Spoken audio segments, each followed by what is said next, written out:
God's purpose for humanity was to reflect him by using their power and authority to benefit others. God's purpose. See, mankind was not just distinguished by our creation, but also by our vocation. What Genesis communicates is this, that what was man created for? To rule and to reign and be fruitful. God said, man, let us make man in our own image, and let him have dominion over the fish of the sea, the fowl of the air, over every living thing that creeps on the earth. And God blessed man and said, be fruitful and multiply. God designed human beings to be his reflection, which means that we would rule by God's definition of good. What's God's definition of good?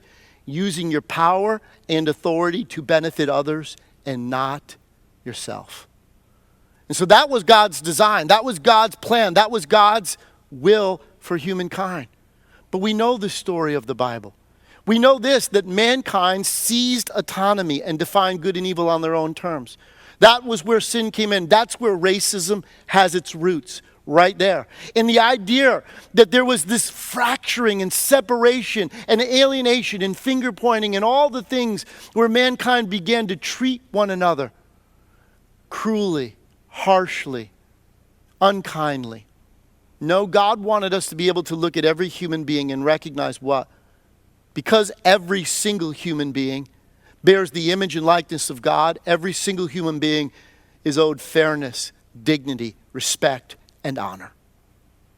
And so what?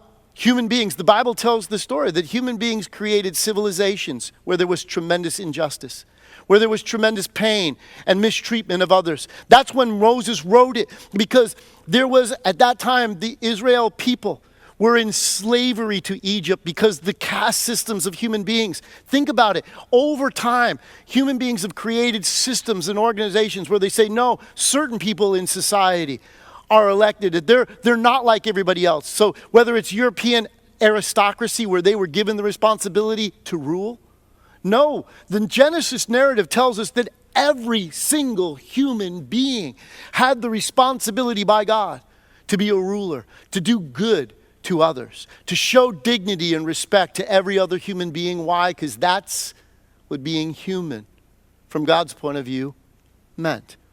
But whether it's in today's time, and you see the caste system in India, mankind has struggled with this over the ages. And so in the midst of all this human injustice, God said, I'm going to start over. I'm going to raise up a family. And so he chose the family of Abraham. And this is what God said, that they will do the way of the Lord. They will walk in the way of the Lord. And he said what? That Abraham was to teach his children justice and righteousness. God wanted to distinguish the people of Israel to be the means, because God said, through you, I will redeem all the nations of the world. Through you, I'll bring blessing to the world. And God's intent and hope by giving the law to Moses was that the people of Israel would have a code of conduct, a way of living that created a fair and just society that would catch the attention of all the other nations around them. That's what Deuteronomy said. God said that the nations, when they lived by the laws that God designed for them to live, because he took a people who weren't free, he freed them, and he said the only way to keep them free is to teach them to live a life of respect and honor for one another, which begins the bedrock. Listen to me, guys. The bedrock of what we know as human rights, the bedrock of what we know as justice, especially in the Western world, but in civilization as a whole, is uniquely a Jewish Christian contribution to history. That's where it came from.